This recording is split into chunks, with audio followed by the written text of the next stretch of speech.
Hello, good morning.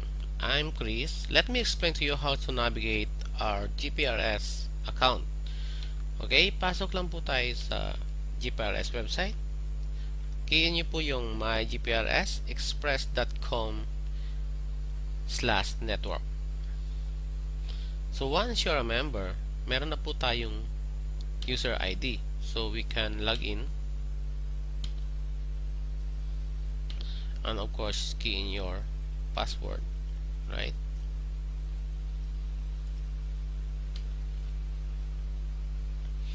So ito yung una niyo pong makikita sa yung account. So punta po tayo sa iCash. This is our services. We have remittance, bill payments, online bookings, and online shop. Plus meron po tayong loading and fund transfer, right? So what do you need now is meron dapat kayong fund sa iCash, alright?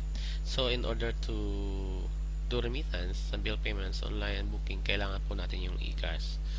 So let me explain to you the remittance, right? So we have few services in remittance. First is the iCash to iCash.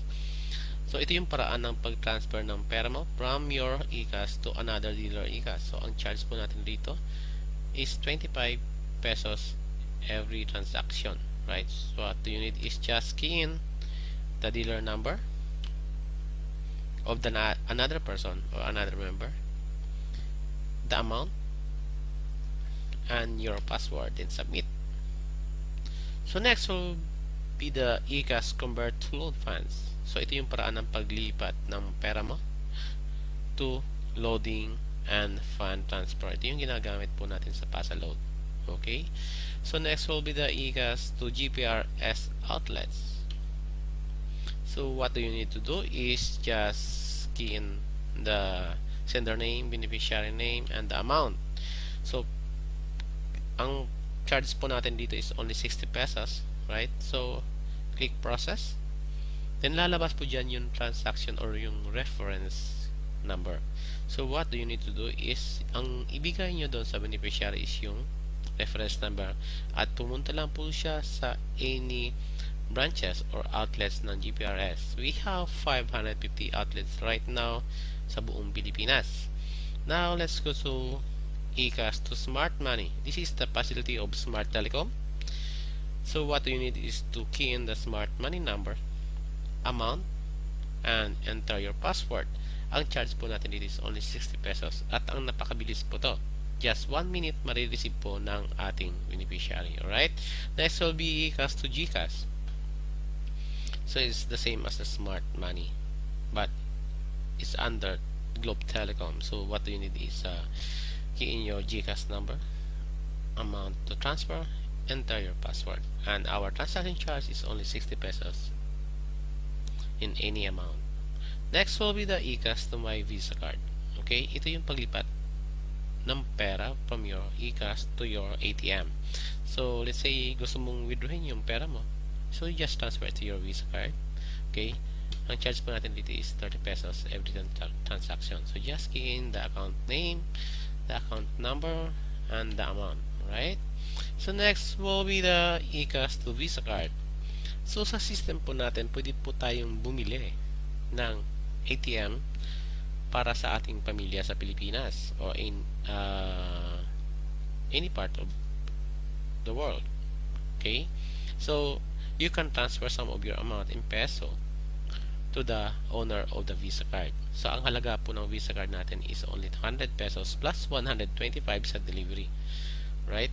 So what you need is just key in the account name, account number, and the amount. 1 minute lang din po to at ang charge po natin ito is 60 pesos. Alright? So itong GCash, Smart Money, GPRS Visa card, same as the iCash to GPRS outlet. Napakabilis po ng transaction natin dito. In 1 minute, matatanggap na rin ng beneficiary po. So next will be the iCash to credit to the bank. Okay? So ito yung paraan na pag-remit ng pera sa mga bangko sa Pilipinas. Okay? So we have a lot of banks in Philippines. No?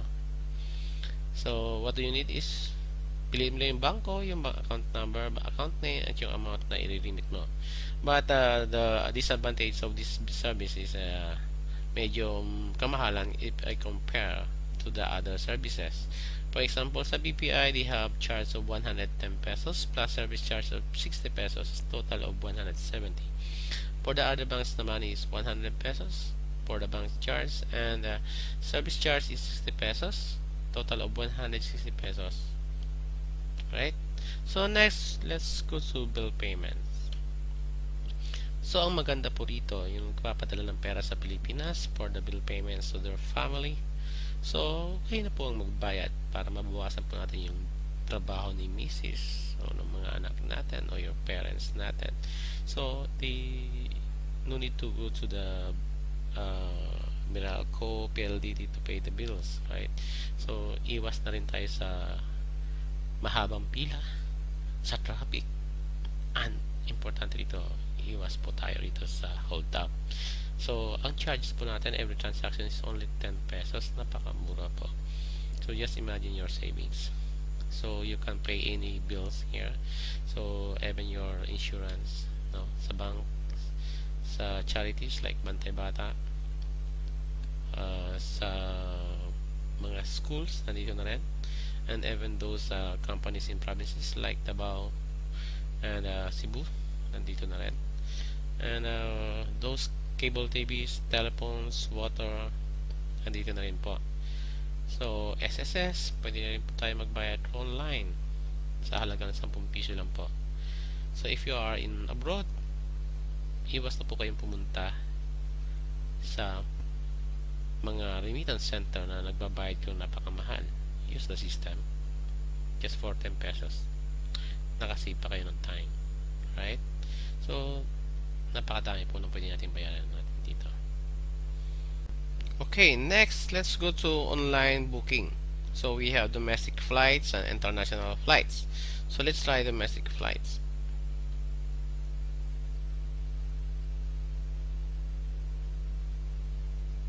Okay, meron po tayong one way and round trip. So, let's say try from Bacolod to Manila.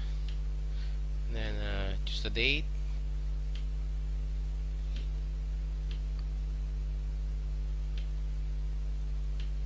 Then number of adults, number of children and infant, and choose whether it's a senior citizen.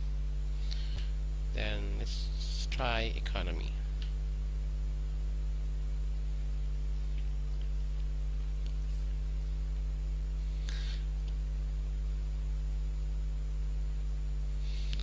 So, ito po ang kagandahan sa ating system, no? I-arrange ng system po yung pinakamahal o pinakamura to pinakamahal accordingly, right? So, ito yung sa from Cebu to Manila. Then this is from Manila from Bacolod to Manila and Manila to Bacolod. Okay? So, pwede po tayong mamili. Let's say Cebu Pacific. And another one is Air, pero pwede po natin i-book yan ng sabay. And click choose the flights. Now, insufficient fund po tayo. Hindi po tayo pwede mag-book nang wala po tayong laman sa iCash. Okay? So, next will be the online shop.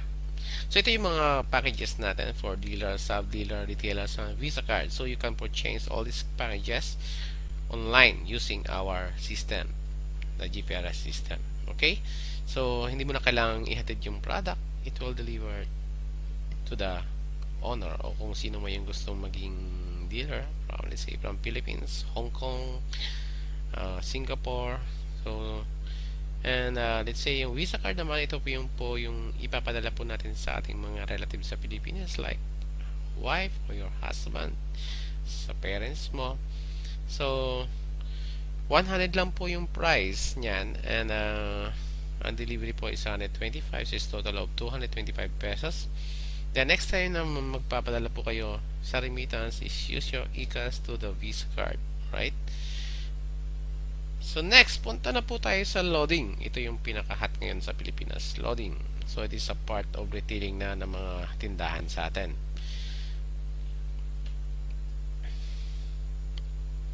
So we have a regular loads, okay? Ito yung mga pa 20-20 na loading. Ang importante rito, dapat naka-online ang mga yan. Okay? So, pag hindi po naka-online o naka-offline, wag po kayo mag-load kasi hindi magiging failure yung transaction nyo. Right? So, just key in the number in Philippines. Huwag nyo pong ilagay yung plus 65. Okay? So, the amount and submit. Right? Next will be the special loads. So, every company sa atin, yung mga telcos, meron din sila mga promotion like Alltex 10, 1 day, you know. So, pamili lang po tayo kung ano yung preferred ng ating mga customers. Okay? So, meron din sa Red Mobile, sa Sans. So, kompleto po yan. Then, we have prepaid cards. Nandito po yung sa mga mobile phones, Smart Body for example, and we have Globes, Sans, even the PLDT and IDT cards nandito rin po, and we have the prepaid card. Okay, meron po rin po tayo rito, and yung mga prepaid na landlines meron din po, yung mga game meron din po rito, internet gaming, and cable cards, Sky Cable. Okay, meron po tayong internet cards. So, kompleto po. So, just imagine how much your investment in GPRS sa dami po ng ibibenta na rin is very good talaga. Napakagandang pamnegosyo sa atin. So, next, we have transactions. You can open your transactions. So, hindi mo na kailangan mag-create ng another database para ma-monitor mo yung kita mo. So, nandito po, lahat na yung mga transactions mo. Makikita mo kung magkano yung nabenta mo. Makikita mo yung magkano nabawas sa amount ng load mo or your fund. Right? So, for example, nagbenta po ako rito ng 50 pesos. Ang debit niya is only 44.48. Ibig sabihin yung profit ko is 5.52. Naiwan na po yan sa aking account. Hindi po yun nakuha, kundi naiwan sa aking account at pwede ko na pong ibenta yan. Alright. Next, punta po tayo sa fund transfer. Ito po yung ginagamit natin para mag-load dun sa mga retailers natin, yung mga bumibili ng retailers card. Alright. So, ang ikikiin po natin dito is yung registration code na makikita mo sa likod ng retailer's card. So, kung hindi nyo po maalala, okay, yung taong bumili, but, kung hindi nyo maalala yung registration code ng taong bumili, but you can remember the name, you just key in the name and search. Right? So, makikita nyo po yung registration code. Okay? So, yan. Nakikita nyo yung registration code na R414785 ni Salvador Silorio. Ilalagay nyo lang po yan. Then, makikita nyo rin po rito kung magkano yung remaining balance nya. Right? Pag transfer mo, kung amount, magkano man ang bibilhin nya, then enter your password. Right? So, after that, isubmit nyo lang, then refresh, makikita mo na yung balance nya later on. Okay. So, that's all for today. At ito po lahat yung business natin. From remittance, bill payments, online booking, online shops, and loading. And we have also the branches. Para makita nyo, punta lang kayo sa locations and choose kung saan man siya, sa Visayas, sa Mindanao, o sa NCR. Okay? And thank you very much for your time. See you. Bye.